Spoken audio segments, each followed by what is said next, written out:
Astaghfirullah. Assalamualaikum warahmatullahi wabarakatuh.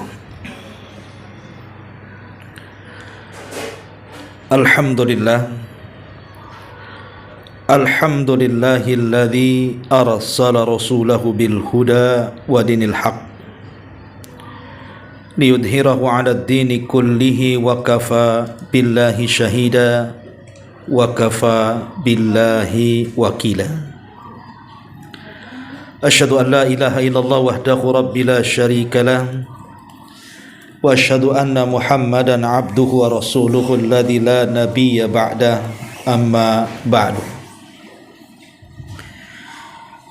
Alhamdulillah, di siang hari ini kita kembali duduk untuk bertolabul ilmi. Salawat dan juga salam kita hadiahkan kepada Rasul kita Nabi besar Muhammad sallallahu alaihi wa ala alihi wasallam. Ma'asyiral muslimat yang dimuliakan Allah Subhanahu wa taala, alhamdulillah, tema di siang hari ini masih bicara tentang tarhib Ramadan. Karena dalam hitungan hari insyaallah kita akan masuk di bulan suci Ramadan. Tentu akan banyak kejutan-kejutan, rahasia-rahasia, keutamaan-keutamaan yang akan didapat selama bulan Ramadan. Karena Ramadan itu bagaimanapun menanamkan sebuah kebahagiaan di batin-batin kaum muslimin dimanapun mereka berada. Ma'asyiral muslimat yang dimuliakan Allah Subhanahu wa ta'ala, karena begitu banyaknya keistimewaan dan kemuliaan di bulan Ramadan dari semua ibadah yang Allah perintahkan untuk dikerjakan, dan juga panjangnya pembahasan, maka kita akan fokuskan seputar ibadah yang inti di bulan Ramadan, yaitu ibadah puasa. Apa saja keutamaan puasa itu? Apa rahasia-rahasianya? Apa hikmah-hikmah yang ada di dalam puasa itu? Tentu dengan mengenal keutamaan dan kemuliaan ibadah puasa ini, semoga bisa merangsang kepada kita untuk lebih melakukan ibadah yang mulia, ibadah puasa ini. Kita akan bahas dari segi keutamaannya dulu.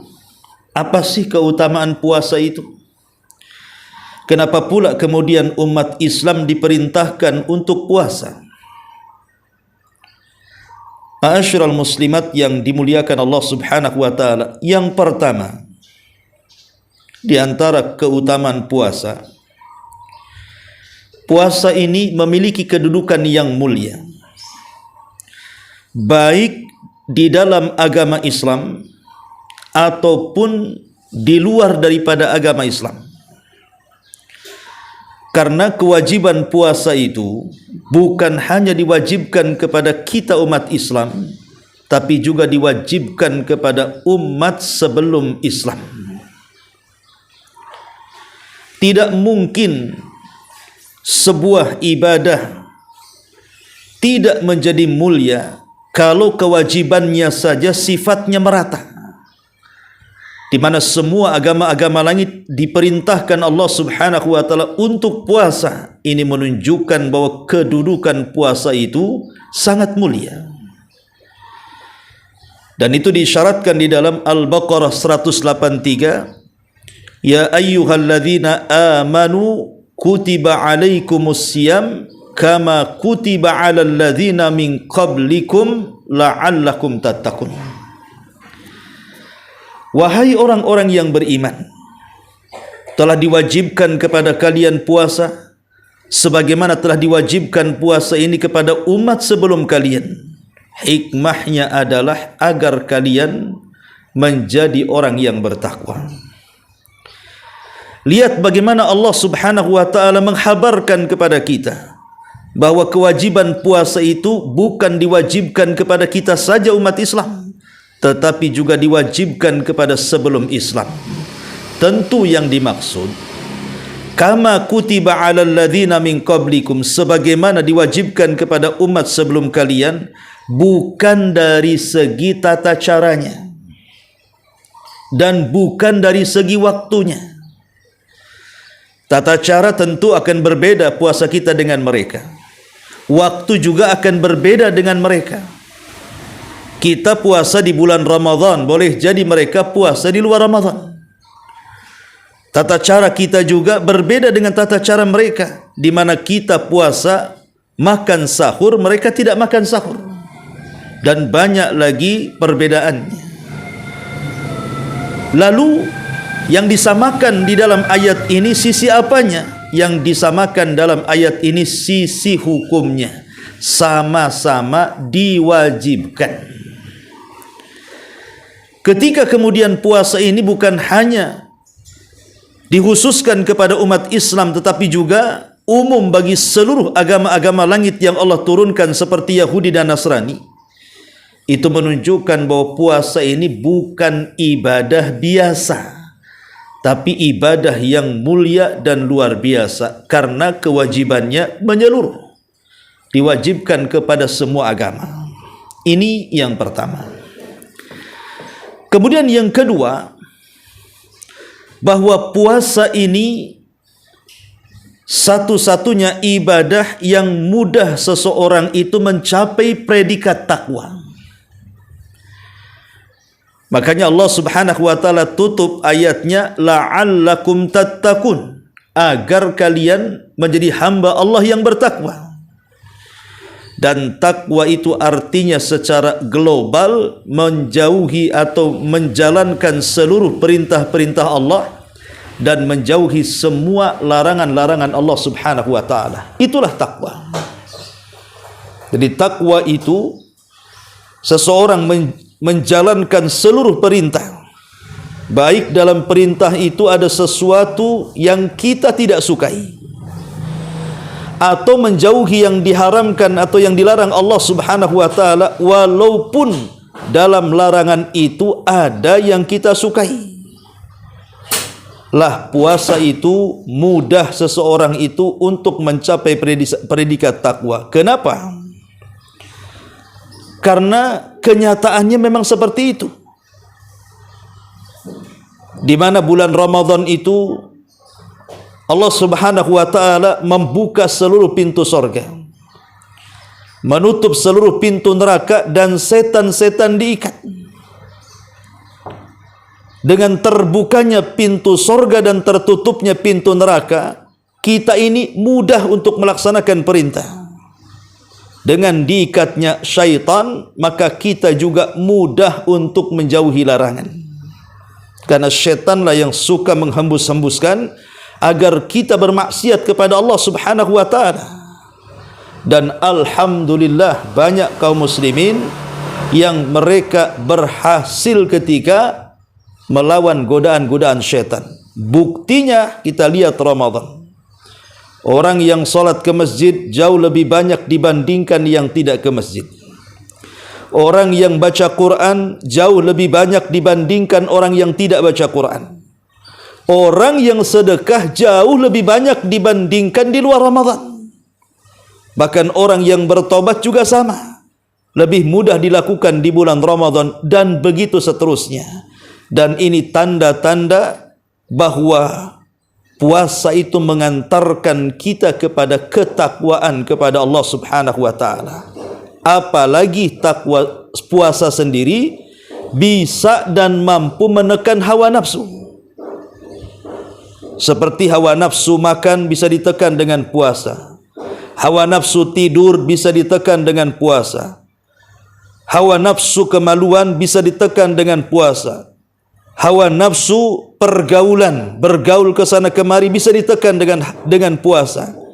Sehingga ketika hawa nafsu kita bisa tekan, maka tangga menuju takwa itu lebih mudah dengan ibadah puasa. Ini yang kedua. Yang ketiga, bahwa ibadah puasa itu melahirkan sebuah akhlak mulia dalam Islam. Apa itu? Sabar. Puasa ini melahirkan akhlak sabar. Bagaimana kemudian tidak melahirkan akhlak sabar? Sementara sabar dengan 3 tingkatannya itu semua ada pada puasa. Sabar ketika menjalankan perintah, sabar ketika menjauhi larangan, sabar dengan menerima qada dan qadar. Itu 3 sabar ada di puasa. Pertama, sabar ketika menjalankan perintah. Maka orang yang berpuasa harus menahan diri, tidak boleh makan, tidak boleh minum, tidak boleh mengumbar syahwat, menjaga mata, menjaga telinga, menjaga lisan, menjaga kaki. Harus sabar dia. Kalau tidak sabar, boleh jadi hanya menganggap puasa itu sah tapi tidak berpahala, atau boleh jadi dua-duanya tidak berpahala dan tidak sah puasanya. Yang kedua, sabar ketika menjauhi larangan. Dalam berpuasa itu ada namanya pembatal-pembatal. Baik pembatal-pembatal puasa atau pembatal-pembatal pahala puasa. Seperti pembatal-pembatal puasa, seseorang melakukan hubungan suami istri, makan, minum di bulan Ramadan, muntah secara sengaja, dan lain sebagainya. Ataupun larangan-larangan yang bisa menghapuskan pahala puasa, seperti tidak menundukkan pandangan ke yang haram, masih mendengarkan telinga yang diharamkan, masih bicara sesuatu yang dusta yang diharamkan, masih melangkahkan kaki ke tempat-tempat haram. Maka ini harus tercegat dalam puasa, supaya puasanya sah dan puasanya berpahala. Adapun yang ketiga, sabar di dalam berusaha untuk mengamalkan qada dan qadar. Yang namanya lapar kalau tidak minum itu sudah takdir. Yang namanya haus kalau tidak minum itu sudah takdir. Dan kita harus menerima takdir haus dan lapar itu. Lihat bagaimana 3 kesabaran ini ada pada puasa. Makanya di antara kemuliaan puasa melahirkan sifat sabar, dan sabar ini memiliki pahala yang tidak terbatas. Allah mengatakan innama yuwaffas sabiruna ajrahum bighairi hisabin. Sesungguhnya Allah akan membalas pahala orang yang sabar itu tanpa batas. Subhanallah. Bagaimana orang yang berpuasa itu diberikan pahala karena kesabarannya tanpa batas. Ini yang ketiga. Yang keempat, orang yang berpuasa itu akan mendapatkan 2 kebahagiaan. Orang yang berpuasa akan mendapatkan 2 kebahagiaan. Pertama, kebahagiaan saat dia berbuka. Yang kedua, kebahagiaan saat dia berjumpa dengan Rabb-Nya. Dan itu disabdakan oleh Nabi SAW. Kata Nabi SAW, lis-saimi farhatan, farhatun inda fitri wa farhatun inda liqa'i rabbi. Bagi orang yang berpuasa, kata Rasul, maka mereka akan diberikan 2 kebahagiaan. Pertama, kebahagiaan saat berbuka. Yang kedua, kebahagiaan saat berjumpa dengan Rabb-Nya. Bagaimana tidak bahagia saat berbuka, Bu?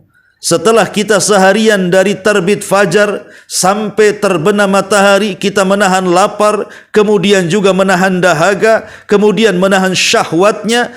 Tiba-tiba di tengah-tengah rasa lapar dan haus, kemudian kita makan dan minum. Itu kebahagiaan yang luar biasa. Karena di situ letak nikmat makan dan minum itu. Sebab orang tidak akan mendapatkan rasa nikmat dalam makan kalau dia tidak lapar.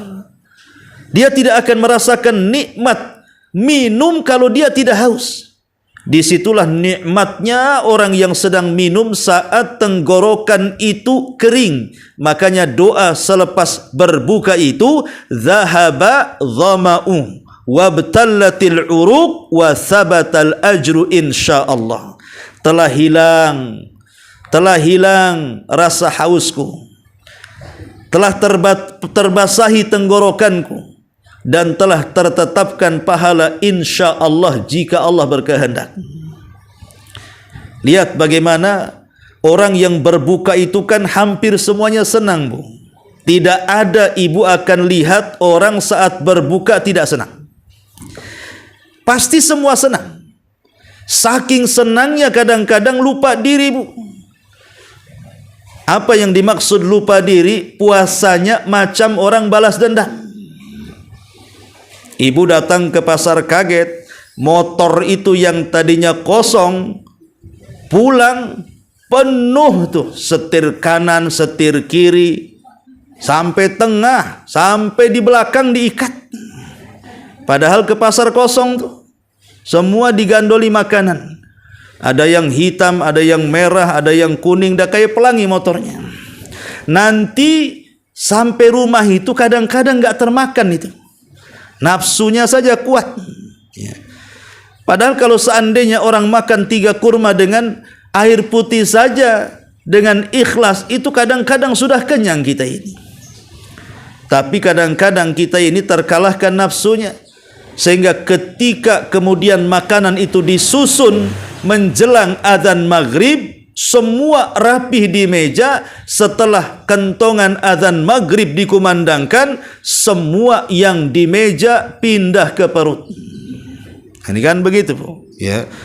Kalau sudah pindah ke perut, itu alamat malas, ngantuk, tidur. Jangan taraweh, maghrib, isya lewat. Ma'asyiral muslimat yang dimuliakan Allah Subhanahu wa taala, padahal, Bu, hikmah di antara kenapa disyariatkan puasa itu. Kita ini 1 tahun, 11 bulan. Macam-macam makanan itu masuk ke perut ibu kan.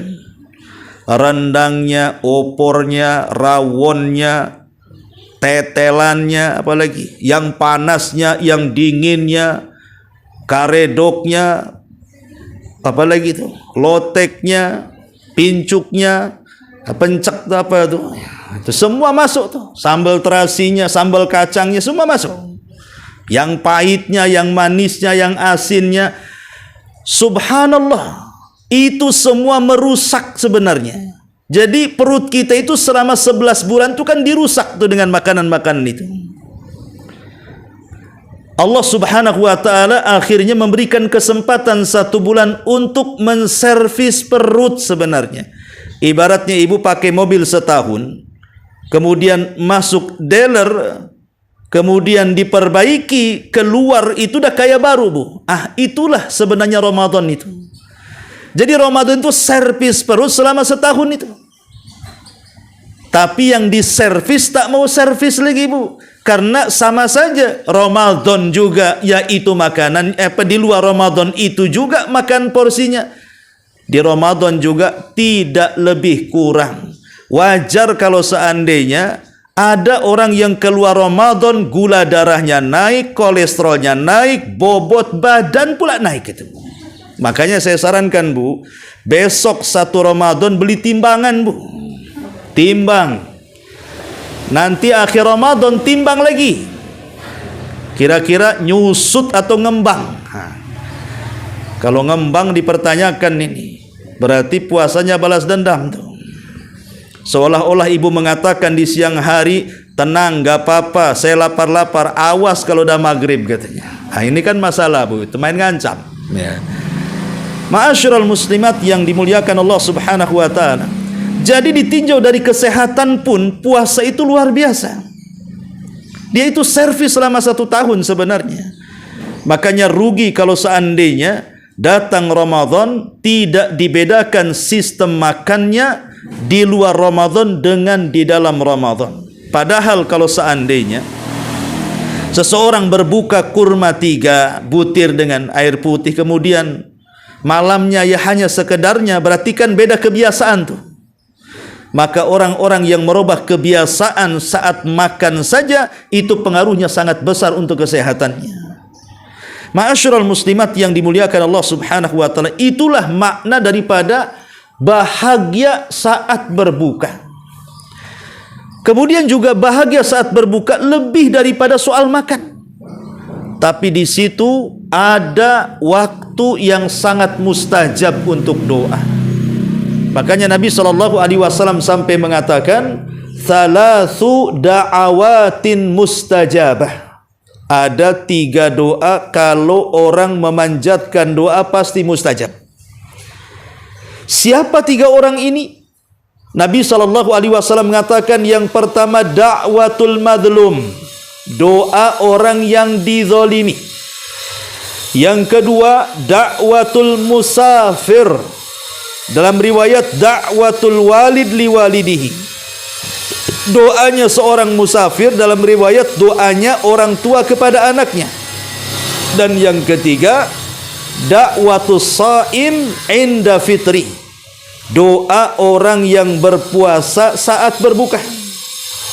Doa orang yang berpuasa saat berbuka. Doa orang yang berpuasa saat berbuka itu doa yang paling mustajab. Dan rahasianya apa, Bu? Kenapa di situ Nabi SAW menganjurkan berdoa setelah puasa? Apa rahasianya? Rahasianya karena kita ini habis ibadah, habis melaksanakan perintah Allah, menjauhi larangan Allah dengan cara puasa. Doa yang dimulai dengan ibadah pasti mustajab. Yang kedua, rahasianya yang tak kalah besarnya adalah karena disitulah Allah membebaskan hamba-hambanya dari api neraka.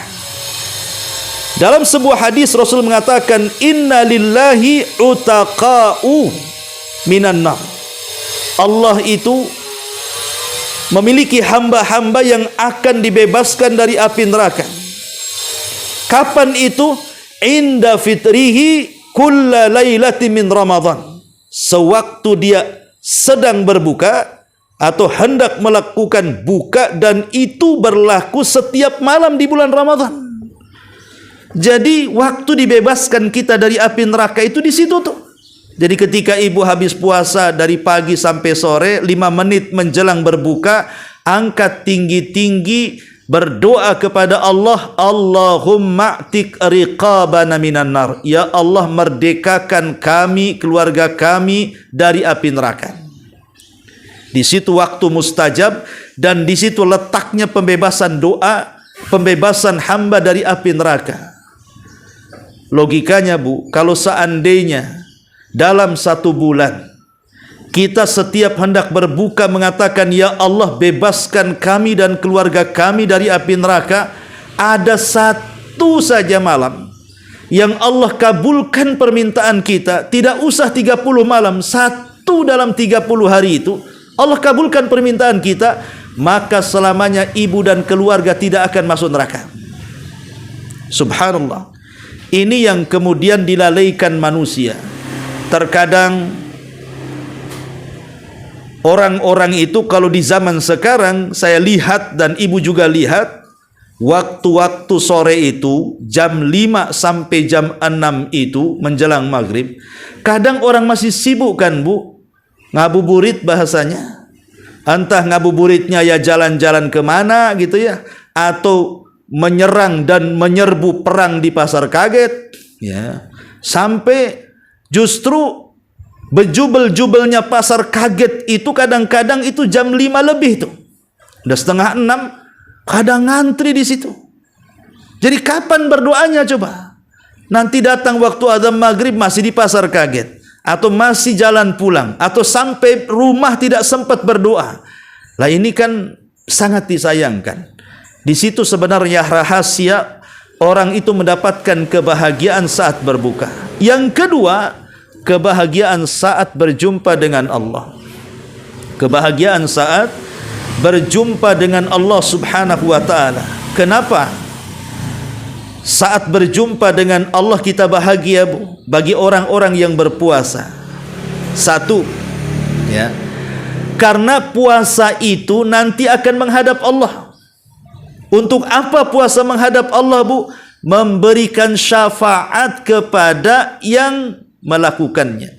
Jadi nanti puasa akan datang kepada Allah dan mengatakan, ya Rabb, gara-gara aku, kata puasa, ku tahan makan dia, ku tahan minum dia, ku tahan syahwat dia, fasyafi'ni fih, maka berikan syafaat untuknya karenaku.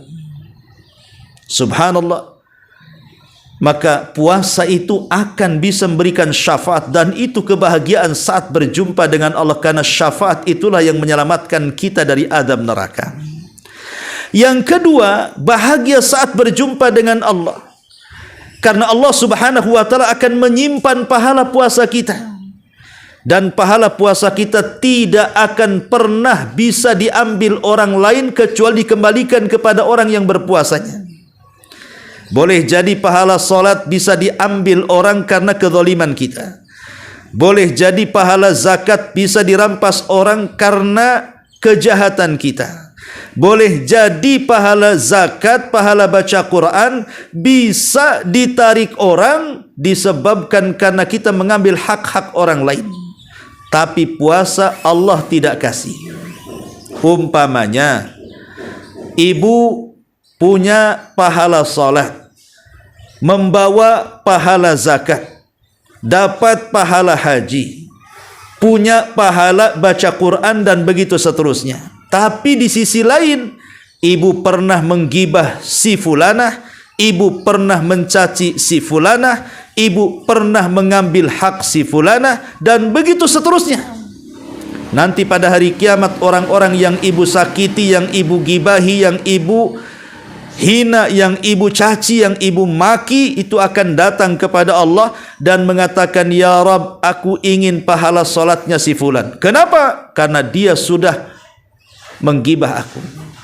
Yang satu mengatakan, ya Allah, aku ingin pahala zakatnya si fulan. Kenapa? Karena dia sudah mengambil hak aku. Yang lain mengatakan, ya Allah, aku ingin pahala hajinya si fulana. Kenapa? Karena dia sudah membunuhku. Saya ingin pahala baca Qur'annya fulana. Kenapa? Karena dia sudah mencuri hartaku, dan begitu seterusnya. Ketika manusia datang kepada Allah dan mengatakan, ya Allah, aku ingin pahala puasanya si fulan, si Alan, si Allana, si fulana, maka Allah mengatakan, tidak bisa. Pahala puasa itu untukku. Allah tidak akan bagi-bagi pahala ini untuk kalian. Karena as-saumu li wa ana azzibi. Puasa itu untukku dan aku yang akan membalasnya. Subhanallah. Itulah kenapa kita akan bahagia berjumpa dengan Allah. Karena kita tidak akan bangkrut dengan pahala puasa. Boleh jadi kita bangkrut dengan pahala solat, kita bisa bangkrut dengan pahala haji, kita bisa bangkrut dengan pahala zakat, tapi kita tidak akan bangkrut dengan pahala puasa. Makanya rugi kalau seandainya orang masuk bulan Ramadan kok main-main dengan puasanya, main-main dengan tarawihnya, main-main dengan Qur'annya.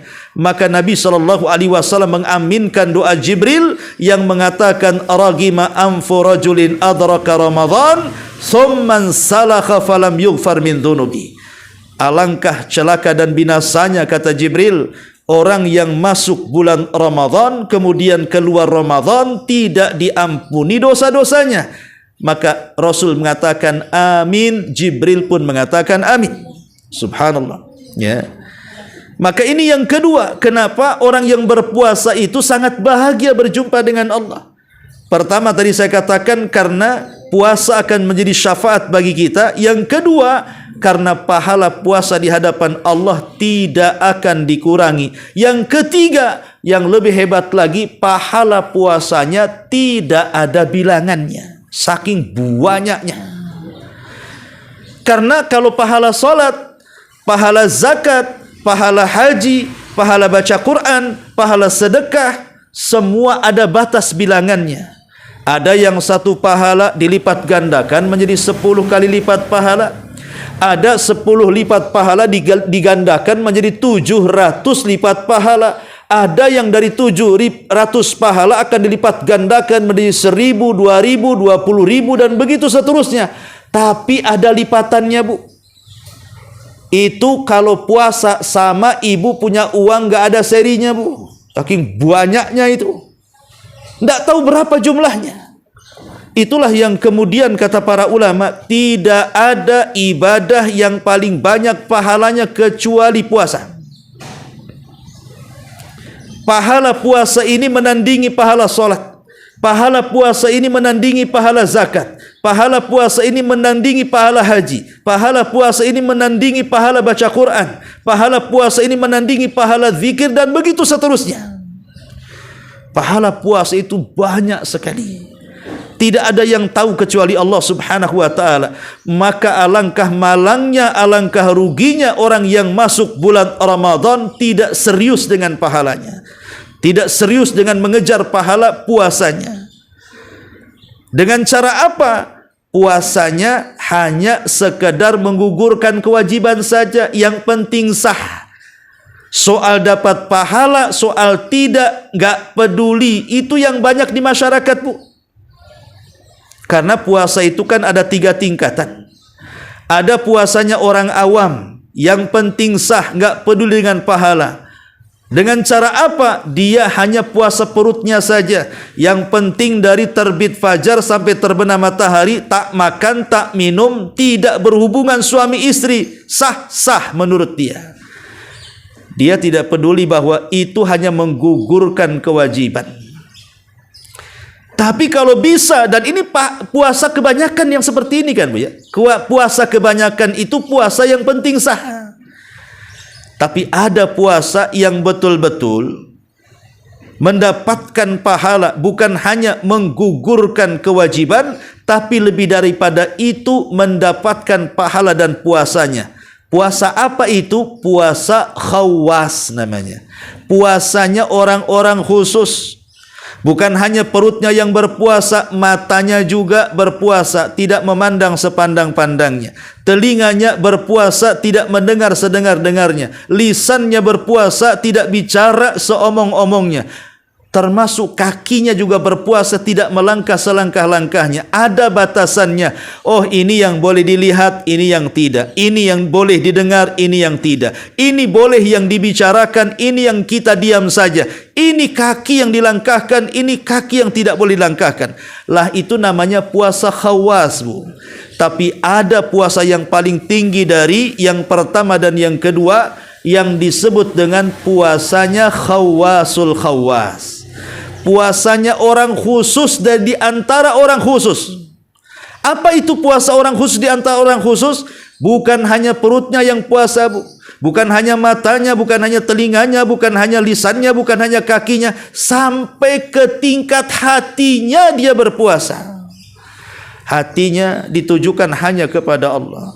Dia tidak akan mikir buka, tidak akan mikir sahur. Pokoknya lillahi ta'ala. Ma'asyiral muslimat yang dimuliakan Allah Azza wa Jalla, itulah makna bahwa kita akan bahagia saat berjumpa dengan Allah kelak di sorga. Kita bisa memandang Allah, kita bisa mendengarkan kalam Allah, kita bisa berdialog dengan Allah kelak di sorga. Ma'asyiral muslimat yang dimuliakan Allah Azza wa Jalla, ini yang keempat. Yang kelima, ya, di antara keutamaan puasa adalah bau mulut orang yang berpuasa, Bu. Itu lebih harum dibandingkan minyak kasturi, Bu. Karena biasanya, Bu, kalau ibu puasa, umpamanya lupa nyikat gigi gitu ya. Mungkin karena terburu-buru sahurnya, takut azan maghrib, lupa mau nyikat. Paginya tidak nyikat gigi juga. Itu biasanya orang yang berpuasa itu kan, Bu, dia kalau mengeluarkan angin dari mulut biasanya bau, Bu. Bau kan, Bu, biasanya. Atau sesuai yang ibu makan. Kalau ibu makan jengkol, bau jengkol. Makan pete, bau pete. Makan rendang, bau kambing. Oh, enggak ada ya rendang kambing ya? Ada lah ya. Nah, jadi kalau seandainya Bau mulut orang yang berpuasa di hadapan manusia itu sangat bau sekali. Tetapi bau puasa di hadapan Allah wangi sekali. Sebagai balasannya al-jaza min jinsil amal. Orang berpuasa itu kadang-kadang dia tutup mulutnya kalau lagi ngomong, takut kecium baunya. Itu di hadapan manusia. Tapi di hadapan Allah, bau mulut orang yang berpuasa lebih harum dibandingkan minyak kasturi. Ingat, di sisi Allah. Ibu ya, di sisi Allah, bukan di sisi manusia. Jangan ibu panggil kawannya, sini, kemudian ibu hirup hidungnya. Ya baulah mulut ibu, ya. Jadi maksudnya di sisi Allah, bukan di sisi manusia. Makanya Rasul mengatakan luhufu fammi shaim atyab indallahi min rihil misk. Bau mulutnya orang yang berpuasa itu lebih harum dibandingkan minyak kasturi. Subhanallah. Di sisi Allah mulut kita berharga. Bau mulutnya sangat dimuliakan. Karena ibadah puasa kita ditujukan kepada Allah Subhanahu wa taala. Ini yang kelima. Kemudian yang keenam, orang-orang yang berpuasa itu, Bu, salah satu ibadah, puasa itu salah satu ibadah yang bisa menghilangkan fitnah keluarga, fitnah anak-anak, dan fitnah tetangga. Nabi mengatakan fitnatur rajuli fi ahlihi wa malihi wa jarihi tukaffiruha as-salatu was-siyam was-sadaqah. Kesalahan-kesalahan seseorang terhadap keluarga, harta dan tetangga akan dihapuskan oleh Allah dengan salat yang ia lakukan, dengan puasa yang ia kerjakan, dengan sedekah yang ia bagikan. Apa maksudnya?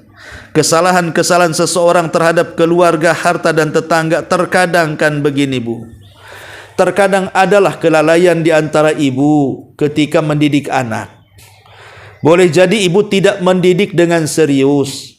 Akhirnya anak itu yang harusnya jadi anak soleh, jadi tidak soleh. Atau boleh jadi mungkin ada hak ibu kepada suami yang kurang. Boleh jadi urusan dapur kurang, urusan kasur kurang, urusan sumur kurang. Boleh jadi mungkin hal-hal sewaktu-waktu kadang menyakiti perasaan suami. Atau boleh jadi dengan tetangga mungkin tidak akur. Mungkin boleh jadi hak kita kurang, tidak mengucapkan salam, tidak menjenguk kalau dia sakit, tidak menyapa kalau dia ada, dan begitu seterusnya. Mesti dalam kehidupan kita kan ada hak-hak yang kurang kan, Bu? Mesti ada. Tidak mungkin kita sempurna memberikan hak, sebagaimana orang lain juga tidak sempurna ketika memberikan hak kepada kita. Dan ini sebuah kesalahan. Sebuah kesalahan bahwa seseorang kemudian melalaikan hak-haknya kepada anak dan keluarga atau tetangga. Ini kan sebuah kesalahan dan dosa.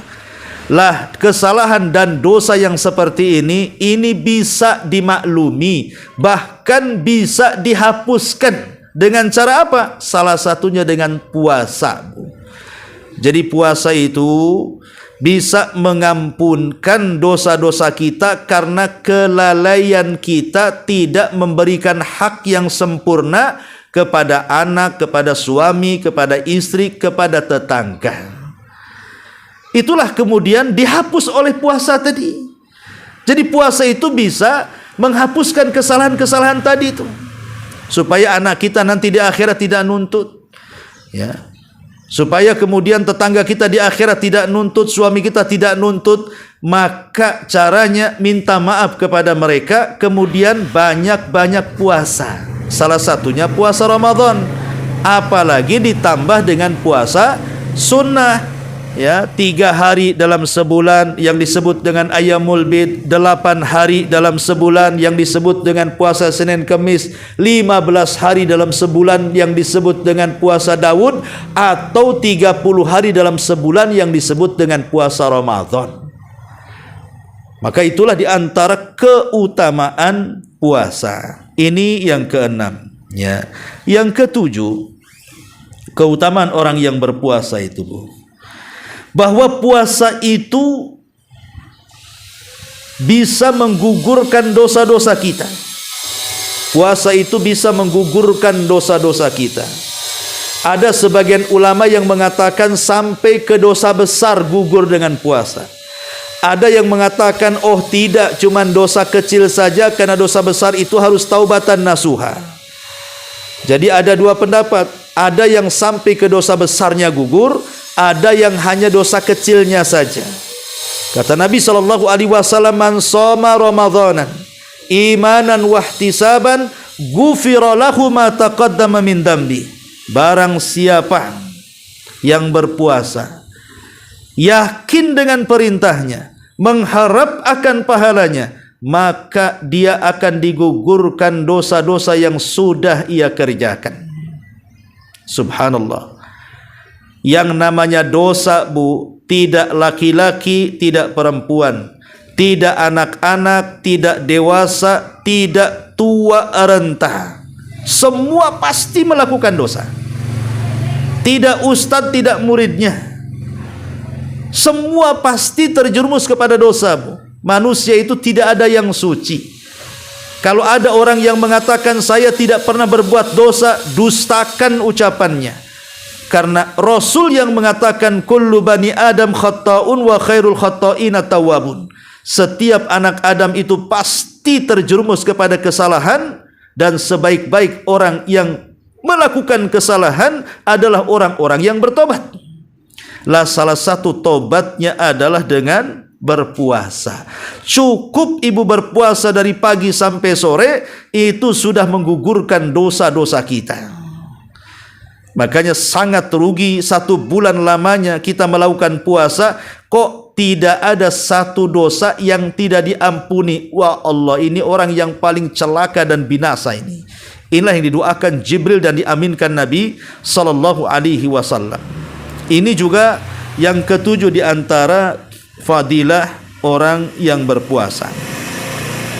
Ma'asyiral muslimat yang dimuliakan Allah Azza wa Jalla, lebih daripada itu, Bu, puasa itu yang nomor 8, Allah akan hadiahkan padanya 1 pintu di sorga. Pintu sorga itu berapa? 8. Pintu neraka berapa? 7. Kenapa pintu sorga dilebihkan 1? Kenapa tidak sama-sama 7 atau sama-sama 8 gitu ya? Kenapa neraka 7? Kenapa sorga pula 8? Ulama mengatakan dilebihkan 1 pintu sorga itu untuk menunjukkan bahwa rahmat dan kasih sayang Allah jauh lebih besar kepada kita dibandingkan marah dan kemurkaannya kepada kita. Makanya sebesar apapun dosa yang kita lakukan, kalau kita minta ampun pasti Allah akan ampuni. Lah di sorga itu ada 1 pintu khusus untuk orang yang berpuasa. Yang masuk di situ hanya orang berpuasa saja, Bu. Yang tidak puasa tidak masuk. Dan itu pintu yang paling rame dari semua pintu sorga. Pintu yang paling rame itu di sini.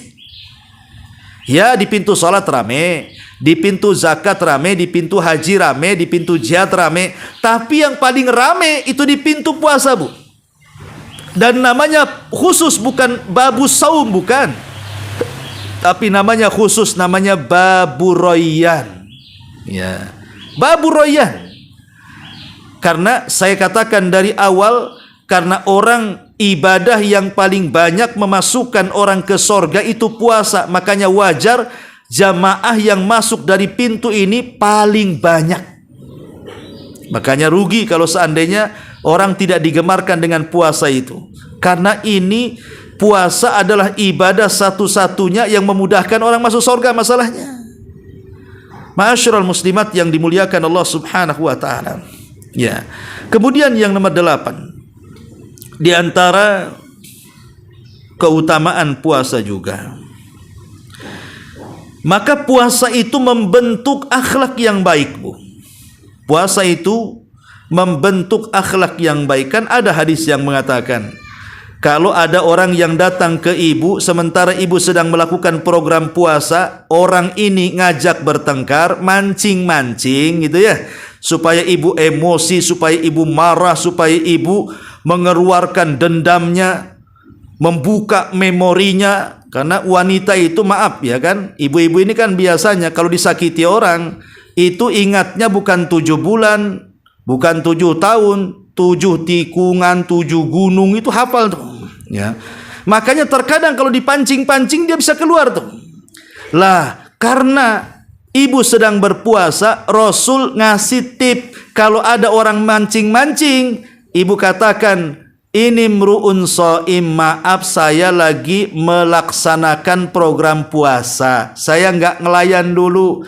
Mata saya lagi puasa, telinga saya lagi puasa, kaki saya lagi puasa, apalagi mulut saya lagi puasa. Nah, ibu ngomong seperti itu. Sehingga orang ini tidak bisa lagi ngomong apa-apa. Ya.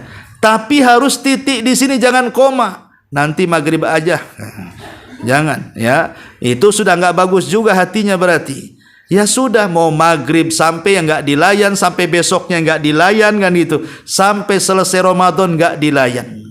Jangan habis Ramadan ibu datang, sekarang katanya, bukan. Ini pun tidak ada asar dalam Ramadannya. Jadi puasa itu membentuk akhlak. Kemudian juga yang nomor 9, puasa ini merupakan salah satu wujud, ya, dari kepersatuan dan kesatuan umat Islam, di mana ketika datang bulan Ramadan, yang kecil, yang besar, yang perempuan, yang laki-laki, yang muda, yang tua, semua berpuasa. Ini namanya wahdatul ummah, persatuan umat. Dan biasanya ibu, kalau ibadah sifatnya gotong royong, sifatnya rame-rame, itu biasanya ibadahnya ringan. Ya Bu ya, bukti ibadah Ramadan itu ringan karena sama-sama, rame-rame, rombongan, kerja bakti semuanya gitu ya.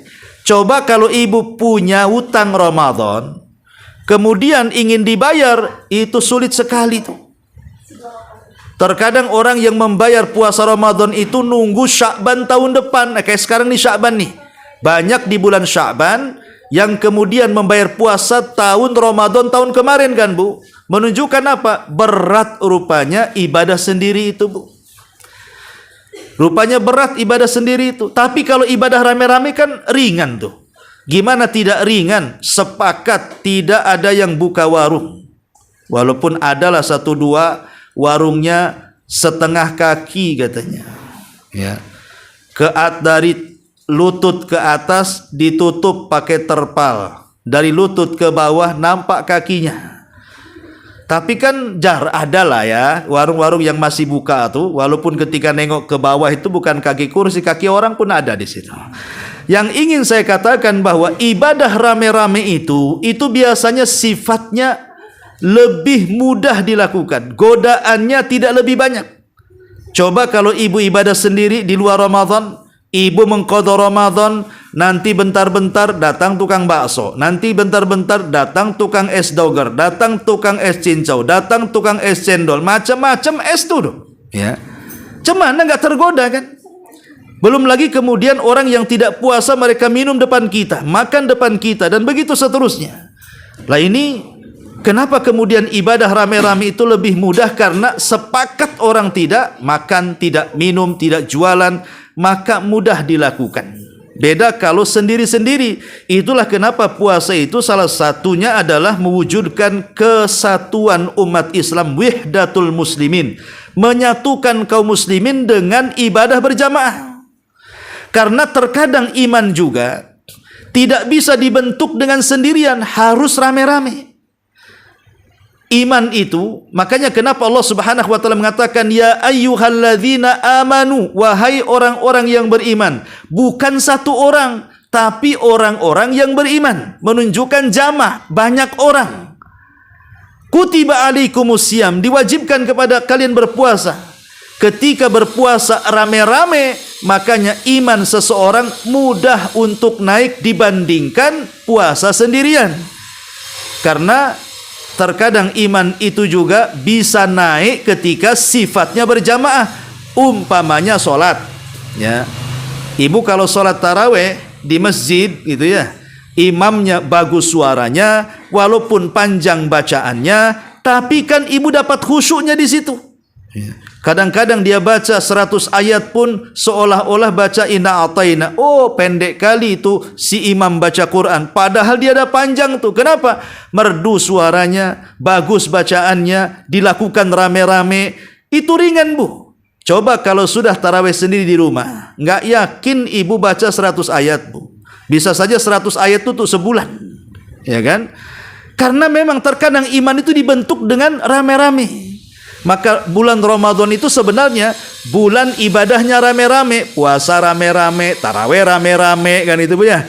Jadi ini termasuk juga sedekah rame-rame. Ya, kadang-kadang kalau di masjid itu kan dijadwal tuh dari gang ini ke gang itu. Nanti besok bawa iftar ke masjid ini gitu ya. Nanti besoknya lagi dari gang ini ke gang itu. Nah, itu kan rame-rame, Bu. Jadi ringan itu. Coba kalau seandainya 1 bulan dibebankan ke ibu saja, sampai lebaran ibu tak bisa lah beli baju baru, ya. Tapi dengan ibadah gotong royong itulah yang menjadikan wahdatul muslimin di sini. Ada persatuan kaum muslimin. Lah ini juga manfaat daripada puasa itu sendiri. Wahdah al muslimin, menyatukan kaum muslimin, ya. Ma'asyiral muslimat yang dimuliakan Allah Subhanahu wa taala. Kemudian juga puasa ini memberikan ketenangan kepada jiwa. Tazkiyatun nafas, membersihkan jiwa. Lihat panggilan ayat surah Al-Baqarah 183 itu. Di situ ada 3 kata, Bu. Pertama iman, yang kedua puasa, yang ketiga takwa, kan? Ya ayyuhalladzina amanu, iman. Kutiba alaikumus syiyam, puasa. La'allakum tattaqun, takwa. Iman, puasa, takwa, semua rahasia. Iman ya letaknya di hati. Puasa juga ibadah rahasia yang tidak ada yang tahu kecuali si pelaku dengan Allah. Takwa juga dalam hati. Semuanya itu tersembunyi itu. Iman tersembunyi, puasa tersembunyi, takwa juga tersembunyi. Lah tersembunyinya 3 amalan ini dan semuanya letaknya ada di hati, menunjukkan bahwa puasa itu adalah bagian daripada tazkiyatun nafsi, untuk membersihkan jiwa. Ketika jiwa bersih, maka tenanglah jiwa. Ketika tenanglah jiwa, maka terlailah kebahagiaan dalam kehidupan kita.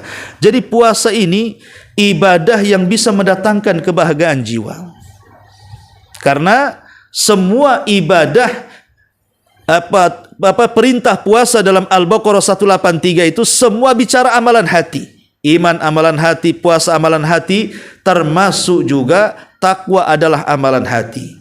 Maka dengan puasa kita bisa menjernihkan hati kita. Bukan hanya sekedar menyehatkan perut saja, menservis 11 tahun kita isi racun, kemudian kita servis sebulan gitu ya. Maka hati juga sama. Terkadang hati ini kan susah dibersihkan, Bu, hati ini. Kalau ibu umpamanya membersihkan rumah kan gampang, tinggal disapu, dikasih sabun apa gitu kan, dipel, sebentar saja sudah licin. Nampak motor, bawa aja ke karwas itu, 2 jam itu sudah mengkilat tuh. Mobil juga sama. Piring kalau ibu kotor, tinggal dikasih sunlight saja sudah, ibu bisa ngaca tuh di piring itu. Jadi semua yang ada di bumi ini bisa dibersihkan. Mobil, rumah, peralatan bisa dibersihkan, Bu. Hati yang susah dibersihkan. Walaupun ibu minum sunlight seandainya 2 botol, itu hati tidak akan bersih tuh. Karena tidak bisa hati itu dicuci dengan sabun sunlight, Bu. Lah hati itu hanya bisa dibersihkan dengan puasa. Ya, puasa itu sebenarnya membersihkan hati itu. Makanya orang yang benar puasanya pasti benar hatinya. Kenapa? Karena dia takut kalau seandainya puasanya tidak berpahala karena lisannya tidak dijaga. Kata Nabi SAW, rubba sa'imin laisa lahul jaza illal ju'i wal ats. Berapa banyak orang yang berpuasa tidak mendapatkan pahala kecuali lapar dan dahaga. Kenapa? Karena Allah mengatakan malam yada qaula zur. Rasul mengatakan malam yada qaula zur wal amala bih falaysa lillahi an yada ta'amahu wa syarabahu. Barang siapa yang belum mampu meninggalkan perkataan, persaksian palsu ataupun perbuatan fasik, maka tidak ada hajat bagi Allah menerima ketika dia menahan lapar dan dahaganya.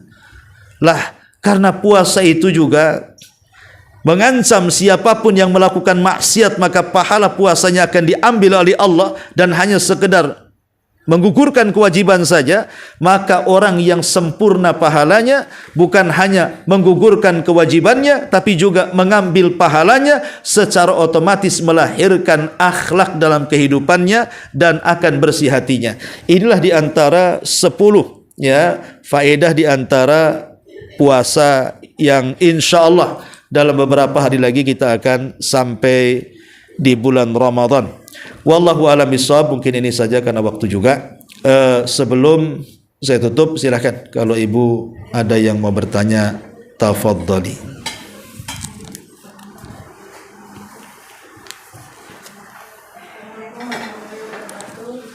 Waalaikumsalam warahmatullahi wabarakatuh.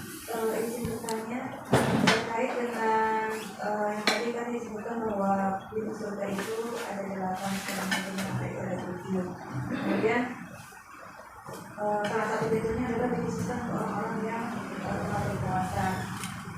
Yang ingin saya tanyakan adalah, saya pernah membaca ada satu pintu khusus yang ditentukan oleh pemegang kunci adalah orang-orang yang sabar. Yang ditanyakan di sini adalah apakah ini sahih? Kemudian pertanyaan satu lagi, apakah ada pintu khusus untuk orang-orang yang berat melakukan yang Waalaikumsalam warahmatullahi wabarakatuh. Maksudnya pemegang kunci pintu sorga itu bagi orang yang berpuasa dipegang oleh orang yang sabar gitu. Hah? Kalau tadi disebutkan kan pemegang pintu surga salah satunya adalah orang yang berat melakukan puasa. Kemudian anak pernah membaca ada salah satu pintu surga yang kuncinya dipegang oleh orang-orang yang bersabar. Oh, pintunya orang-orang yang sabar ya. Apakah ini sahih?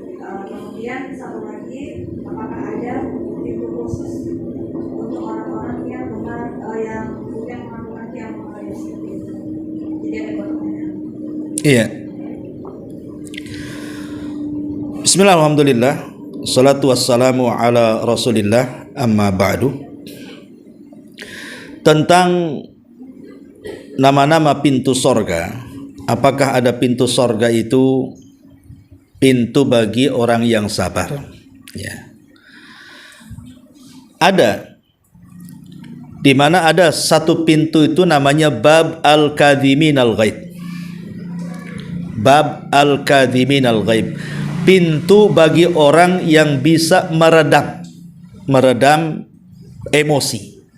Jadi kalau ibu disakiti tetangga, bisa saja ibu balas dendam. Bisa saja kalau ibu dihina, ibu menghina balik. Bisa saja kalau ibu dicaci, ibu mencaci balik. Ibu digibah, ibu menggibah balik. Bisa, dan ibu kuasa, tapi ibu tak lakukan. Itu namanya al-kadhimin al-ghaid. Dan al-kadhimin al-ghaid ini, pintu sorga yang mampu menahan amarahnya, itu bagian daripada orang-orang yang sabar. Karena orang yang sabarlah yang bisa menahan amarah. Kalau orang tidak sabar tidak bisa menahan amarah. Bagaimana caranya? Ya, jadi selain pintu salat, pintu jihad, pintu sedekah, pintu rayyan, pintu al-aiman. Lah salah satunya juga pintu al-kadhimin al-ghaid. Maksudnya al-kadhimin al-ghaid tadi orang yang penyabar, orang yang bisa menekan emosinya. Dia bisa membalas tapi dia tidak mau. Lah ada pintunya khusus tapi disebut al-kadhimin al-ghaid. Ya, di mana di balik pintu al-kadhimin al-ghaid orang yang bisa menahan amarah itu adalah sabar. Ya. Wallahu alam. Ini yang pertama. Yang kedua tadi apa pertanyaan?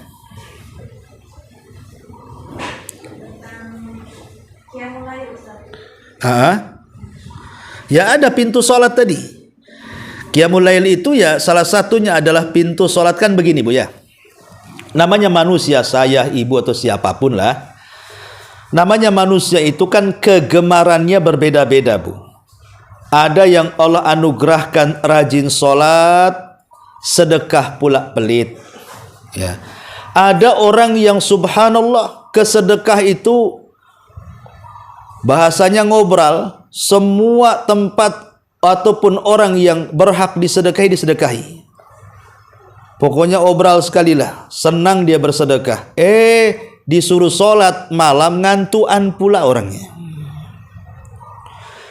Ada orang yang kemudian dia untuk sholat malam itu tidak bisa, tapi puasa pula dia luar biasa. Puasa Senin, puasa 3 hari dalam sebulan Ayyamul Bid dia bisa. Puasa 8 hari dalam sebulan Senin Kamis dia bisa. Puasa 15 hari, puasa Daud dalam sebulan dia bisa. Soal puasa, dia rajinnya. Soal sedekah, dia orang yang paling pelitnya. Ya. Ada orang yang sedekahnya rajin, sholatnya rajin, laparan, tidak bisa dia puasa. Jadi orang itu lain-lain, Bu. Kesukaannya, kegemaran ibadah itu beda-beda. Ada yang gemar di sholat, ada yang gemar di puasa, ada yang gemar di sedekah. Itu menunjukkan apa? Kita diberikan pilihan dengan banyak ibadah sesuai dengan kehendak kita dan sesuai dengan kegemaran kita. Makanya dibuatlah dengan macam-macam pintu tadi. Ya, kalau memang Allah anugerahi dengan rajinnya sholat, wajib dan sunnahnya, masuk dia dari pintu sholat. Ya, kalau dia memang punya keberanian sehingga dia mampu berjihad, karena jihad kan tidak semua orang bisa. Kalau tidak punya keberanian, nggak bisa orang jihad. Maka orang-orang yang seperti ini kalau mati syahid, maka dia akan masuk dari pintu jihad. Orang yang gemar haji, ya, orang yang suka berangkat haji umroh, ada sendiri itu namanya bab haji, namanya pintu haji. Ada orang yang gemar puasa, ya bab royan. Jadi semua sudah ada pintunya masing-masing. Tapi yang hebat adalah ada orang yang masuk dari 8 pintu, Bu. Siapa? Ibu-ibu. Ya. Ibu-ibu ini akan masuk dari semua pintu dengan 4 syarat.